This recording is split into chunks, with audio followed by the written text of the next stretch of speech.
básica. A gente fala tanto que a gente recebe aluno que vem com deficiência, que vem não formado, mas para mudar essa realidade a gente tem que conseguir formar melhor nossos egressos. E se a gente consegue colocar pessoas mais capacitadas na sala de aula, a gente depois, a longo prazo, vai receber alunos mais bem formados também. No caso da residência pedagógica, eu até fiz essa pergunta, mas eu nem coloquei o resultado ali, porque a gente teve um número muito pequeno, então a gente não seria significante, né? Mas dos que participaram da residência pedagógica, 50% deles está na sala de aula. Então está fazendo diferença. Ainda é preliminar, pouco resultado, mas está no caminho, né? Aí perguntei, você está trabalhando? 69% falou que sim. É na área que você se formou? 70% falou que sim. E você conseguiu um emprego logo, ou durante a graduação, ou no primeiro ano, logo após a conclusão do curso? E a gente viu que 64% praticamente deles falaram que sim. Ou seja, a gente fala tanto, né? A gente tem uma autopiedade que, eu estou na UFPJM, uma universidade pequena, que ainda está se estruturando. Não, nós somos uma universidade que está fazendo diferença sim, que tem índices melhores do que muitos índices nacionais de muitas universidades, do que a média nacional. Então, a gente tem que ter orgulho de quem somos, de onde estamos e se comprometer com a melhoria da qualidade do que a gente oferece aqui. A gente não pode ficar com essa autopiedade porque ela não é verdadeira. A gente pode sim fazer melhor pela instituição, contribuir mais com a formação dos nossos alunos, porque isso tem refletido lá na prática deles. Então, para encerrar, como perspectiva, eu coloquei tudo rosinha para vocês verem que eu estou realmente com muita esperança, né, com a transformação. Então, coloquei, a gente ainda tem muitos desafios. A inserção precoce desses discentes no cenário de prática ainda é um desafio, porque a gente ainda não tem um campo tão grande para inserir. Quem está no PIBID, quem está no residência, vê a dificuldade, porque tem um aluno para levar e as escolas estão saturadas. Aí a gente falou assim, vamos levar para outros municípios, porque o pessoal de Diamantino já não está querendo mais receber. Porque é difícil mesmo, vai saturando. Então a gente precisa ampliar o cenário de prática, a gente precisa ter condições de levar essas pessoas para os municípios do entorno. Se a universidade não veio para cá para mudar a realidade de Diamantina, de Teófilo Otoni, de Jonaúba e Unaí. É de toda uma grande região e a gente precisa chegar até lá. Mas a gente tem que ter condições para isso, né? Então ainda é um desafio. A identificação das necessidades da educação básica de forma que o conhecimento do que precisa lá reflita na formação dos nossos alunos. Se eu sei o que é a deficiência que o meu egresso está levando para a educação básica, eu consigo intervir no meu curso e fazer diferente. Ao mesmo tempo, identificar as fragilidades da formação dos ingressantes, gerando subsídios para a melhoria também da educação básica. Eu tenho que contar para a escola assim, olha, meu aluno está chegando com deficiência, ele não está sabendo calcular matriz. E aí, lá na escola, eles têm que conseguir ensinar isso para o menino para ele chegar mais bem formado. Então a gente precisa fazer essa aproximação, contar o que é a deficiência do candidato que eu estou recebendo e ao mesmo tempo estar disposto a ouvir que o nosso egresso também chega lá com deficiência e que eu preciso melhorar o curso que eu estou dando para ele. Realização de fóruns aí com participação da UFPJM, da educação básica, né? De forma a fazer um processo de avaliação para a gente saber o que é a deficiência e o que é a parte boa de cada um deles. Conhecer, gente, não tem nada melhor. Quando a gente pega e coloca em números, transforma, a gente consegue fazer mudanças que vão ser efetivas. Se a gente fica só no cenário da discussão e não consegue implementar metas para melhoria, a gente não sai do lugar. Maior interação entre os cursos de licenciatura, mais especificamente no que diz respeito às questões pedagógicas. A gente fez uma grande reestruturação dos cursos, mas ela poderia ter sido maior e eu espero que a gente ainda chegue lá, né? A gente precisa ter uma união aí de quem está atuando na parte da educação nos cursos de licenciatura, para que nenhum curso tenha deficiência, para que nenhum curso fique com o aluno formando sem ter tido uma gestão educacional decente ou uma didática decente, porque o professor teve uma sala entupida de gente, enquanto tem outro que tem uma sala muito mais tranquila. Então a gente precisa avançar nesse sentido e parar de pensar no meu curso e passar a pensar na instituição e no egresso que eu quero formar. Se eu coloco isso como prioridade, a universidade vai crescer muito mais. Maior aproximação dos currículos dos cursos de licenciatura presenciais e EAD, inserção, e isso aqui é uma demanda que apareceu muito na pesquisa de acompanhamento de egressos, inserção de metodologias ativas, inovação tecnológica, empreendedorismo no currículo dos cursos. Eu coloquei aqui de licenciatura, mas isso apareceu em todos os cursos, né? Ampliação das oportunidades de estágios, realização de fóruns para construir uma política de valorização da licenciatura. Eu quero atrair mais candidatos para fazer licenciatura. Ele sabe que depois ele vai ter um salário baixíssimo, uma dificuldade enorme. Então a gente tem que conseguir valorizar isso, valorizar a prática docente para atrair mais gente e as pessoas virem fazer licenciatura porque querem ser professor. Eu amo ser professor. Eu estou hoje na gestão contando os dias 10 de agosto para voltar para a sala de aula. Quem dera se a gente conseguisse isso também com os nossos candidatos aos cursos de licenciatura, para as pessoas irem fazer aquilo que realmente desejam e fazer com amor e fazer bem feito, né? E a questão da inclusão é outro desafio. A gente precisa ter uma universidade inclusiva, mas a gente precisa também trabalhar a questão da inclusão com os nossos alunos, porque são eles que vão trabalhar depois lá na escola. Coloquei aqui para finalizar, ao longo, né, da apresentação toda eu mantive essa flor de cerejeira aí, ou sacra, né, porque é uma flor que representa a beleza feminina, simboliza o amor, a felicidade, a renovação e a esperança. Então eu trouxe por causa da renovação e da esperança, né? A renovação a gente fez, a gente reestruturou os currículos dos cursos, reorganizou cursos que careciam de uma reorganização mais profunda. As nossas licenciaturas hoje elas têm uma identidade maior. A gente conseguiu inserir esses alunos, mesmo que não tanto quanto necessário, mas a gente já faz uma inserção mais precoce no cenário de prática. A gente melhorou a ocupação das vagas nos cursos de licenciatura e a gente está conseguindo gradativamente reduzir os índices de retenção e de evasão nesses cursos. Agora fica então a esperança, né? A esperança de que a gente possa formar egressos aptos para a transformação da educação básica, que tragam uma maior valor, que a gente consiga chegar a um ponto de maior valorização dos cursos de licenciatura, que o PIBID e o residência pedagógica não fiquem vivendo nessa instabilidade que hoje acontece, que a gente tenha programas, são programas efetivos, então que eles se consolidem de verdade, que a gente tenha uma maior aproximação de verdade da educação básica e da superior, dos cursos presenciais e à distância, que presencial e a distância sejam só modalidades diferentes, mas que a gente tenha currículos tão bons quantos e número de professores para se dedicar e uma estrutura para a realização dos cursos tão bom quanto, porque o diploma não faz diferença. Quando você entrega o diploma para o menino é o mesmo, não está escrito lá que ele veio da EAD ou que ele veio do presencial. E eu também não acho que tem que estar escrito não, mas a gente tem que chegar num ponto que a instituição veja os dois cursos da mesma forma e que a gente se dedique aos dois da mesma forma, independente da modalidade da oferta. E que ocorra uma maior aproximação dos cursos de licenciatura para que juntos a gente possa construir uma UFVJM melhor. Então é isso. Eu agradeço a todos. Desculpa que eu tenho que bater do meu tempo. Obrigada.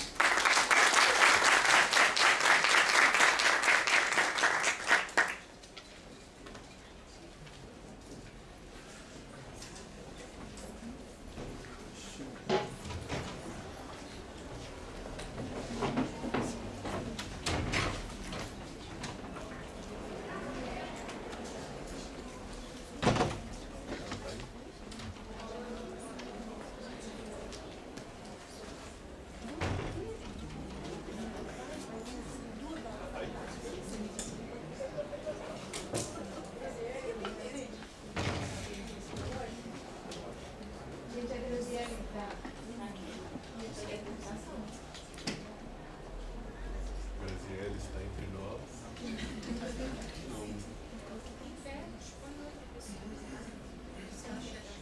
Eu acho que você vai dar continuidade. Vou. De repente eu vou chegar. Vocês oficializaram o convite? Pelo que eu sei, isso não foi oficializado. E eu, Maria de Perpétuo Socorro.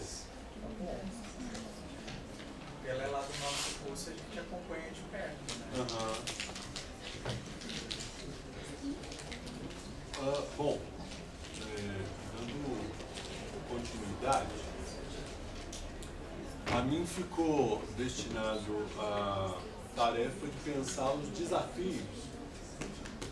E não dá para pensar desafio da formação docente sem falar um pouco das tensões. Como bom pedagogo que sou, eu não me furto da possibilidade de sonhar, né? E aí eu trago alguns devaneios, não no sentido da loucura do devaneio, mas no sentido da utopia realizável, né? Acho que Paulo Freire, que tem sido ultimamente muito perseguido, falava que se o educador perder a capacidade de sonhar, a sociedade entra num estado de anomia sem retorno, né? Então por isso que eu não me furtei. E aí eu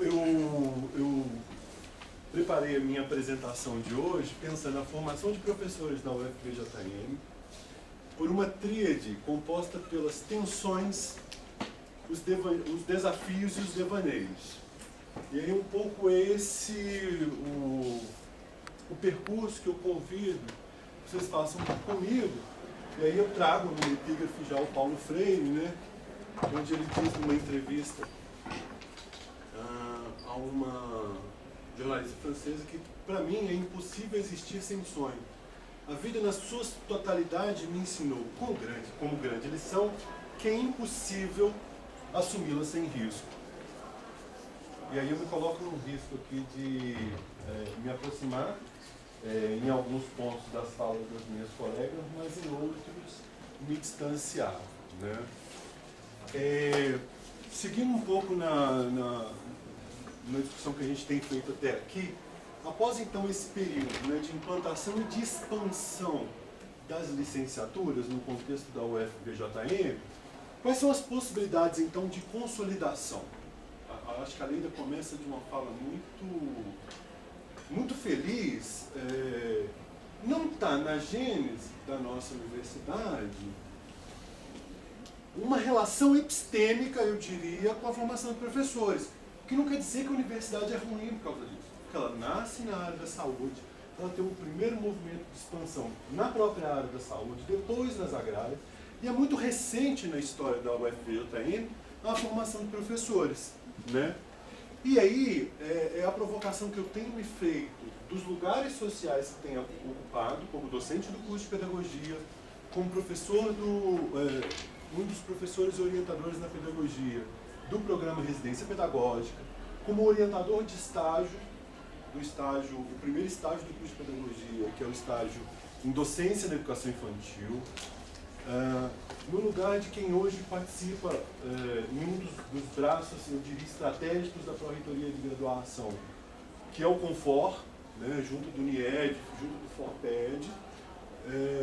E aí eu fico sempre me provocando e provocando meus pares a pensar quais são as tensões e os desafios que se interpõem a nós, que somos os professores e as professoras, formadores de professores e professoras, né? E a partir disso, que ideias são possíveis para o fortalecimento e a superação dessas questões? Desse ponto de vista,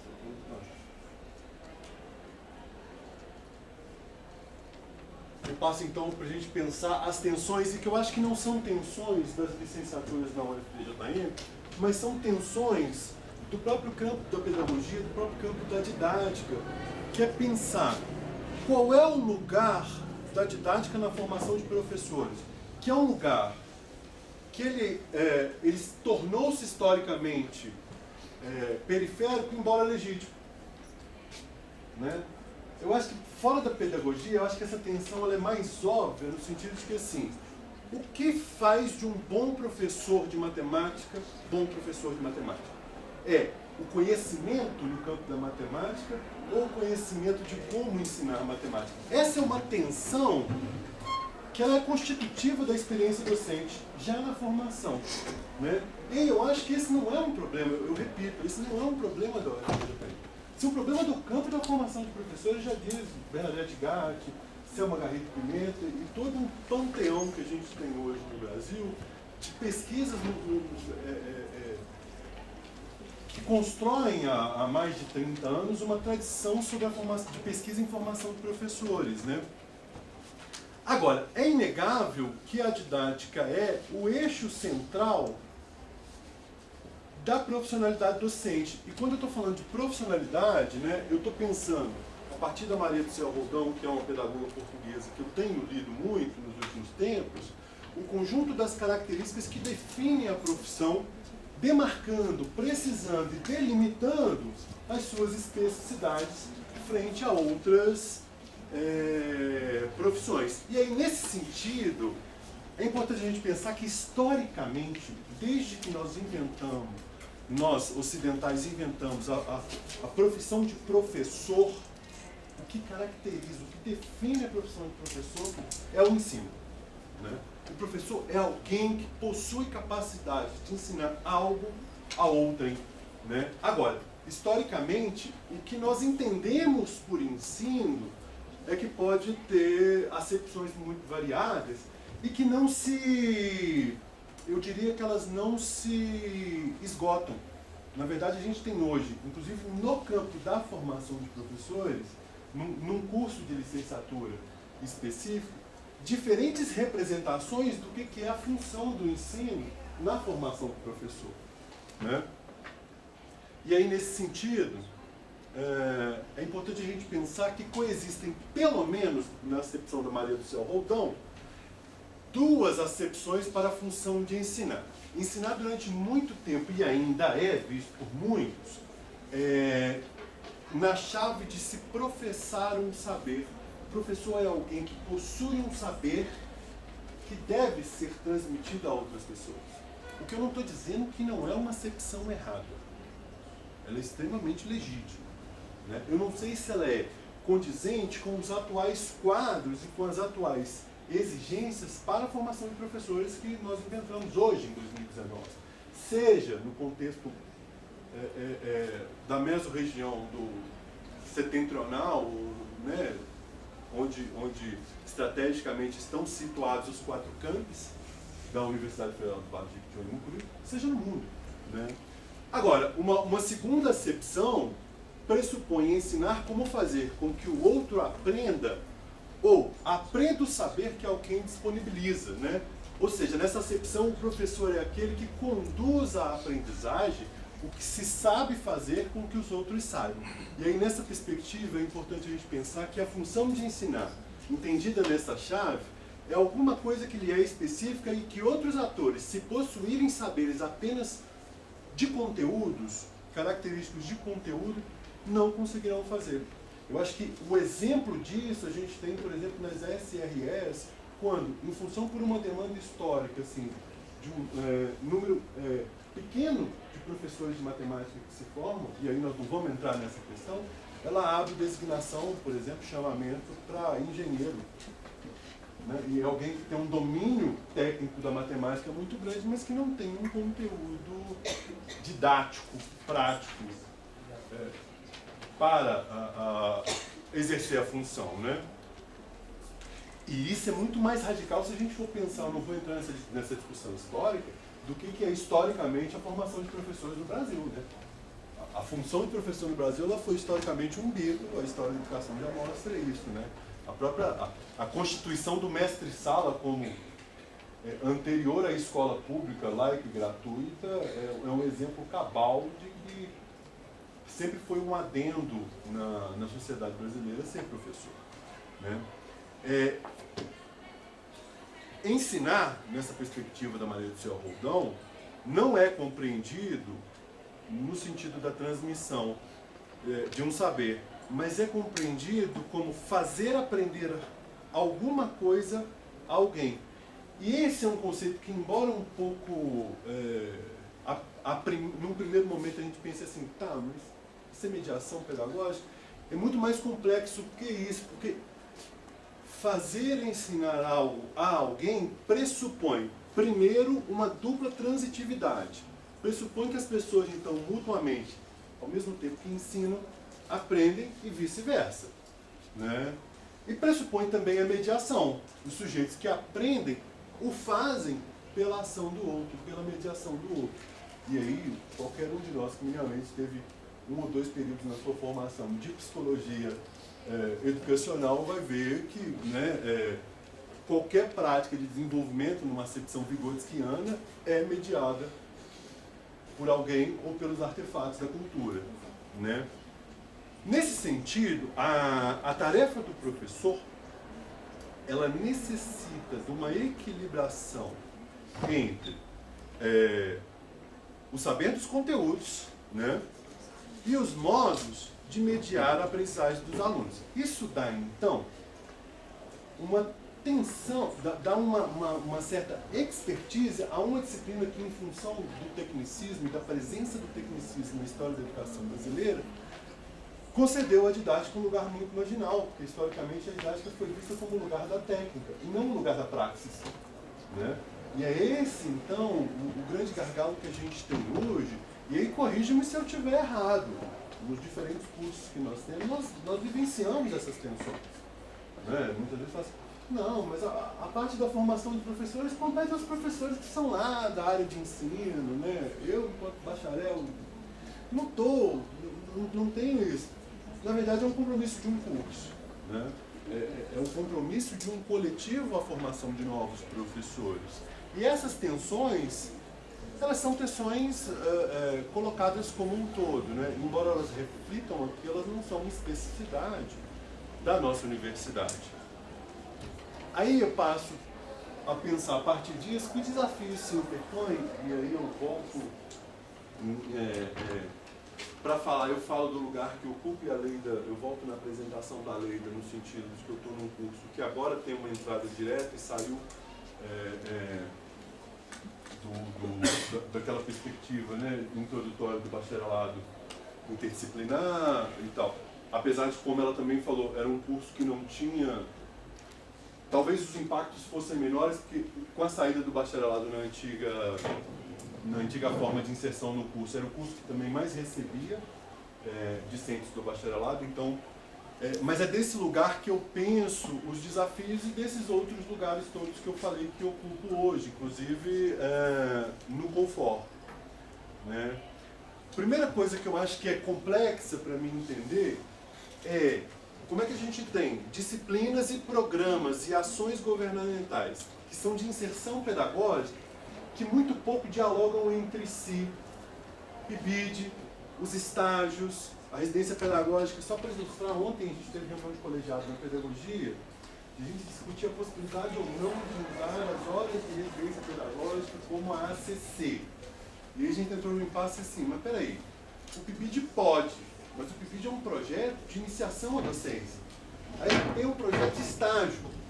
O que é pior, se é uma Garrido tem um texto, inclusive desse ano, assim, bem recente, na Revista Brasileira de Educação, que ela fala assim, o mesmo formulador de política pública que fala que o estágio não pode ser remunerado, ele cria 2 programas de indução pedagógica que são remunerados e a escola vive uma tensão. Quem que ele recebe? Sabe? E aí a escola torce o bico mesmo pra gente do estágio, porque o estágio não remunera e não remunera o professor, não dá uma bolsa para o professor que recebe o estagiário. Mas o PIBID e as residências fazem isso.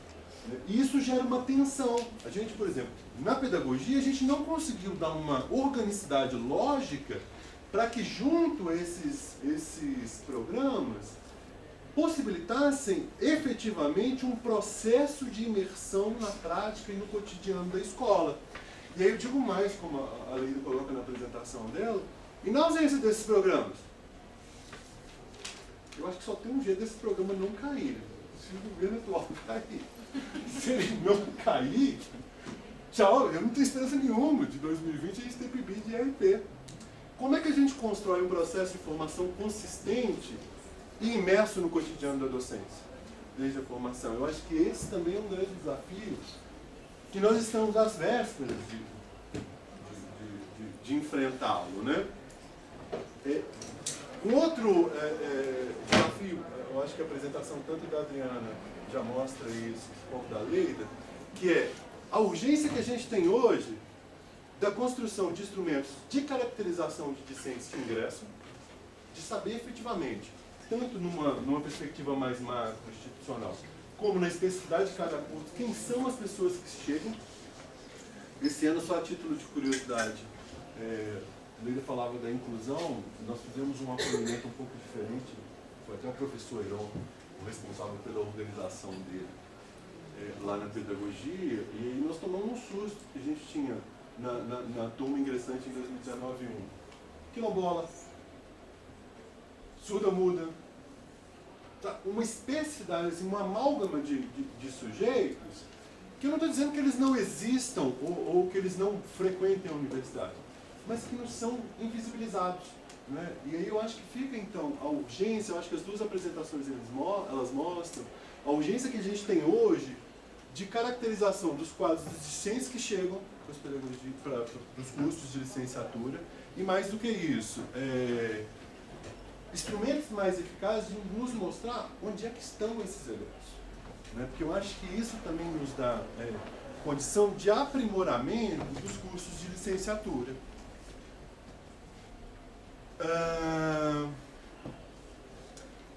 Uma coisa que tem me incomodado, assim, no pouco tempo que eu tenho de universidade, é que me parece que a formação em nível de graduação é uma responsabilidade dos cursos e, no muito, da pró-reitoria de graduação. E eu não sei se eu já estou fazendo devaneio aqui, eu não entendo o que é isso, assim. Eu acho que a gente precisa de uma articulação de diferentes setores da universidade. Aí eu coloquei de vermelho ali NIED, Confor e Forped, que, como eu disse, são braços que eu tenho visto que são estratégicos da Prograde, mas também é uma função da ProESC, uma coisa que a gente discutiu, parece que simultaneamente está tendo uma mesa agora de acreditação da extensão.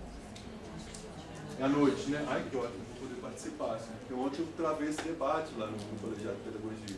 Como é que a gente tem que acreditar a extensão, mas no rateio do orçamento dos cursos, essa acreditação ainda não está prevista. Assim, a gente precisa discutir isso para implicar, e eu acho que essa é uma forma de implicar que a Pró-Reitoria de Extensão e Cultura ela também é corresponsável pela formação em nível de graduação. A Pró-Reitoria de Pós-Graduação em Pesquisa é corresponsável pela... Haja visto que a gente tem programa de iniciação científica. Né? O espaço dos municípios, eu acho que numa ausência dessa, por exemplo, de bolsa, a gente tem travado, né, Cláudio, no Confor, assim, quanto que é importante esse diálogo com os municípios, assim, porque os municípios todos têm verba no plano decenal de educação, eles destinam verba para a formação continuada de professores. Em que medida, uma vez que nós não temos rubrica, né, eu acho que a gente já não vive mais o período áureo ali dos anos de 2010, 2011, 2012, que se tinha muita rubrica, a famosa rubrica R20 do Ministério da Educação, que era para a formação continuada de professores.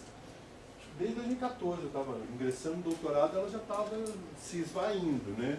E aí, como é que a gente faz isso em parceria, né? Em regime de coparticipação, que é o que diz, né, Mara, a Lei de Diretrizes e Bases, com os municípios e o Estado, né?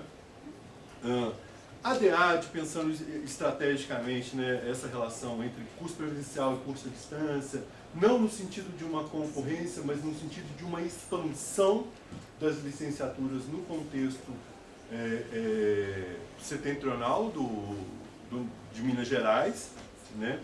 Uma outra coisa que a Leida, acho que ela vai rememorar, que a gente travou bons embates no Conselho de Ensino, que eu também não falei que eu sou mesmo titular da FH, do Conselho Superior de Ensino, Pesquisa e Extensão, é pensar o lugar da avaliação no contexto amplo da universidade e as suas especificidades no âmbito da formação de professores, sempre quando isso bate no conselho universitário, há uma tensão entre o que é avaliar no bacharelado e o que é avaliar do ponto de vista dos professores, e aí é importante a gente pensar isso. Trabalho articulado, como eu disse, mas de modo estratégico entre os cursos presenciais e a EAD. Essa coisa que a Leila falou, a gente fazer sempre uma aproximação desde a elaboração dos projetos pedagógicos, para a gente não ter, muitas vezes, trabalhos dissonantes, não estou dizendo que sejam, né, mas eu acho que eles poderiam ser mais aproximados. Levar licenciaturas via EAD para os campi que não ofertam tais cursos, que é o caso de Janaúba ou Unaí. E eu diria também o caso do Mucuri, porque tem um número muito restrito de licenciaturas ocorrendo lá, né? Uma, né? Licenciatura em matemática, exatamente. E ampliar a interação e integração da universidade e das escolas de educação básica no processo de formação docente, né? E aí, pensar o processo de formação docente, eu já começo a dividir com vocês os meus devaneios, né? Como eu falei que eu não me furtaria deles. Qual que é a minha proposta, então? É a gente pensar, como é que a gente supera essa visão, que eu nem digo que ela é ultrapassada, mas que ela é enraizada, ela é cristalizada no contexto da universidade, no contexto do ensino superior, que compreende a formação de professores como um tempo e espaço que precede a prática docente. Isso era muito comum nas correntes tecnicistas, né? Eu preparava o professor com um conjunto de técnicas, ele ia lá e aplicava na escola, né? O que já não é mais condizente com o cenário atual, né? E aí nós temos que pensar que, quanto à expressão sociocultural de uma atividade profissional, a aprendizagem da docência, ela se dá na prática, e como prática se aprende a ser bom professor atuando. Eu aprendo a atuar como docente no meio de docentes mais experientes, né?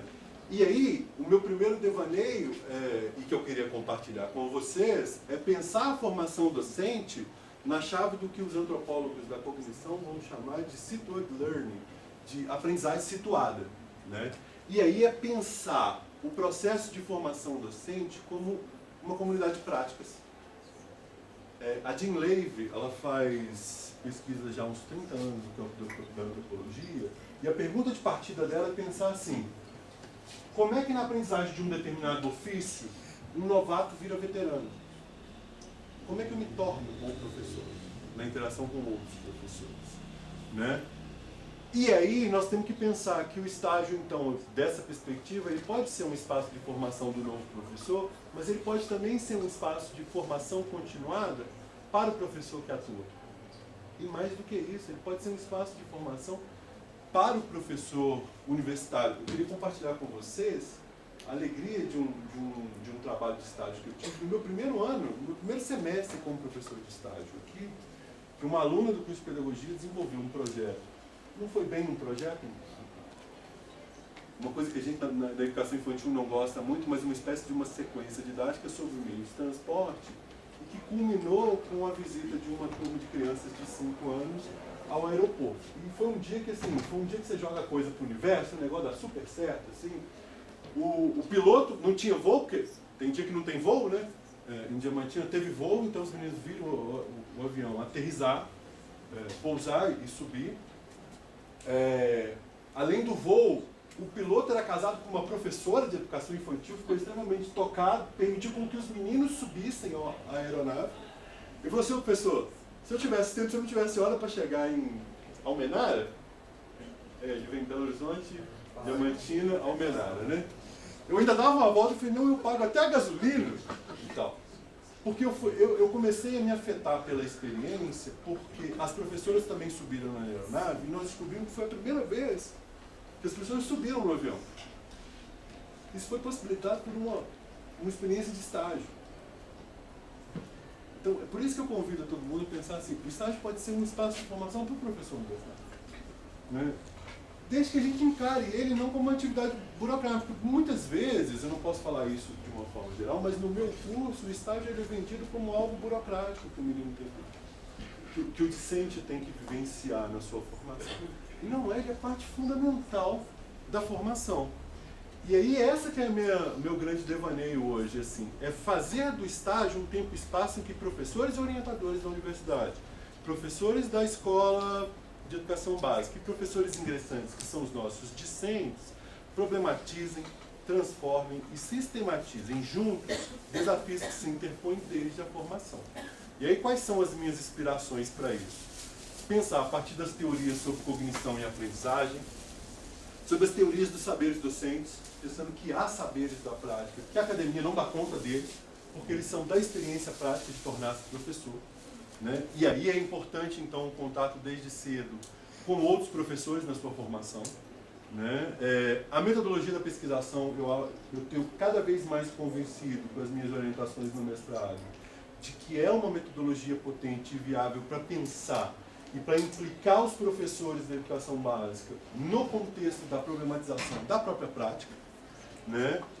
A didática como um todo, e essa tensão que eu trago com Maria de Céu Roldão, com Selma Garrido Pimenta, Vera Candô e outras, e com os programas de indução pedagógica, tenho feito um trabalho agora de mapear quais são as experiências de indução pedagógica na América Latina. Tem um texto recente do Garcia Marcelo, na verdade, e da professora chilena, que eu não vou lembrar o nome agora, que é de 2017, que faz um aparato dessas experiências, que eu acho que é algo que a gente precisa debruçar, não só na Prograde, mas no NIED, no Confor, para entender um pouco melhor. E aí eu me arrisquei, me atrevi a fazer uma proposta de estágio pensando a imersão pedagógica dos meninos desde o primeiro período. Eu não sei se está dando para todo mundo ver, mas seria um estágio que iria do primeiro ao quinto período. Ele teria diferentes focos, né? Mas uma média de 120 horas por estágio, e é devaneio mesmo, porque eu nem sei se legalmente pode ser essa quantidade de horas e tal, mas eu fui pensando, até para depois ter orientação de como é que eu procuro isso na legislação, né?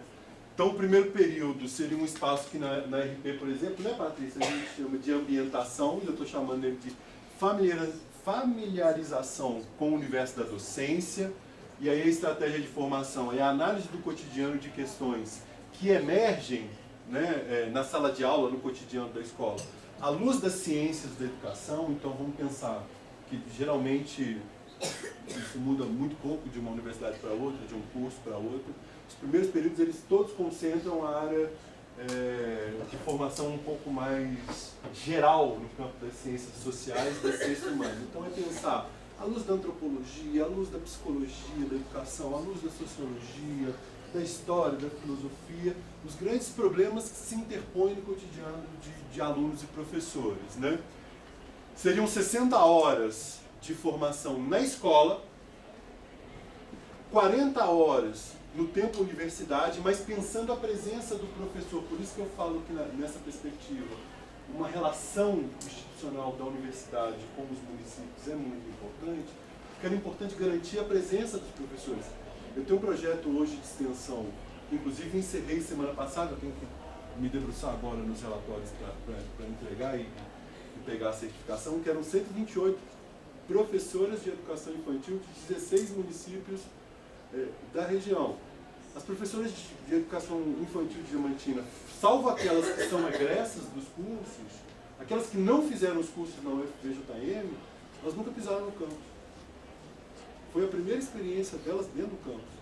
O dia que a gente levou elas, então, no Laboratório de Práticas Lúdicas de Educação Física, com os amigos de lá, com os professores de lá, fizeram uma formação com eles na ginástica, eles se apaixonaram. Eles falaram, não queremos outro lugar que não seja o campus da universidade. Então, garantindo nessas 40 horas desse tempo a presença do professor, que eu estou chamando de supervisor, que é o professor do estágio, né, que recebe o menino no estágio, e 20 horas de tempo via Moodle, mas tempo de sistematização desse trabalho, né, o que daria um total de 120 horas. No segundo período já seria uma problematização do cotidiano escolar, e aí a estratégia de formação é a identificação de situações, problemas que permitam organizar intervenções pedagógicas, e aí já muito pautado na metodologia da pesquisação, muito com os professores que lá no curso de pedagogia são os professores responsáveis pelas disciplinas de princípios e métodos, que aí são as didáticas específicas de cada área, né? Pensando no professor de princípios e métodos de língua portuguesa, princípios e métodos do ensino fundamental, da metodologia das ciências humanas, da educação infantil, né? O terceiro e o quarto período com intervenção pedagógica, e aí é importante que aqui a ideia é aumentar o número, porque é o discente em ação tendo supervisão do professor de estágio e tendo uma supervisão também do professor orientador da universidade, indo em loco, como a gente na pedagogia já faz, né, no estágio em pedagogia, na grande maioria das licenciaturas daqui, o professor vai em loco, que eu acho que é uma experiência muito difícil, mas é muito rica, né? O quinto período seria de avaliação de estágio, e aí toda de escrita de relatórios. Aí o tempo na escola diminui para 40 horas e aumenta na universidade para 60 horas, mas era importante também fomentar que o professor que recebeu e supervisionou o estágio produzisse relatórios sobre essa experiência, e nós, professores formadores aqui da universidade, também produzíssemos relatórios sobre essa experiência. O sexto e o sétimo, desculpa, o sexto, sétimo e oitavo ficariam para elaboração de TCC. Uma coisa que a gente via nos PPCs de 2018, que era assim, não era uma regra, mas era ideal que os temas de trabalho de conclusão de curso derivassem da experiência de estágio, mas sem conexão nenhuma. Aqui a gente propõe uma conexão. Principalmente se a gente tem como um eixo metodológico uma metodologia alternativa como pesquisa participante, pesquisa-ação, né? A gente tem condição de extrair dessas situações e problemas um material muito rico e muito bem feito para subsidiar a escrita do TCC. Bom, nesse sentido, a articulação do estágio com TCC, né, ele se daria via metodologia da pesquisação. Os orientadores, professores, supervisores, né, e os discentes juntos, construindo no estágio estratégias de enfrentamento de questões que emergem do cotidiano da escola. Isso, recentemente eu terminei uma disciplina na universidade em que a gente problematizou o baixo impacto da própria pesquisa educacional no contexto da sala de aula, porque muitas vezes as pesquisas que nossos pós-graduandos, né, que estão aqui vão fazer, muitas vezes tem a ver com o que se vive na escola, mas nem sempre. A proposta aqui é a gente fazer com que o professor seja um prático reflexivo, né? Não vou nem entrar no conceito de Donald Schoen, mas alguém como Gramsci falava, assim, né? Um intelectual orgânico, alguém que problematiza o próprio lugar que atua, né? A articulação de diferentes saberes docentes nessa proposta, né? Saberes que vêm do currículo, do cotidiano, da experiência de ser professor, da formação, dentre outros, organizados e articulados para a resolução dessas situações e problemas.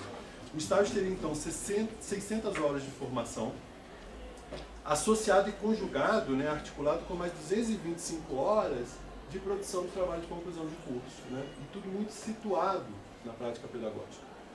Bom, por último, né, o estágio teria, então, 600 horas de formação prática para o discente, mas ele poderia, minimamente, ser um curso de aperfeiçoamento do professor que recebe, né?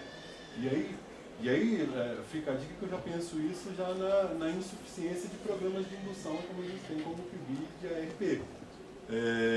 Pode ser, e aí é importante a gente saber que em nível de pós-graduação o aperfeiçoamento ele tem mínimo de 180, mas ele pode chegar, salvo engano, a 220 ou 240 horas, né? Então a gente pode pensar isso também como parte de certificação, tentando com os municípios, uma bolsa do próprio município, para incentivar o professor a receber o aluno no estágio, né?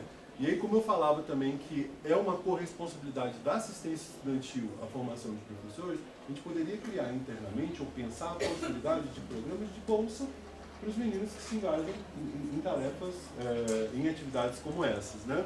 Via Pró-Reitoria de Assistência de Assuntos Comunitários e Estudantis.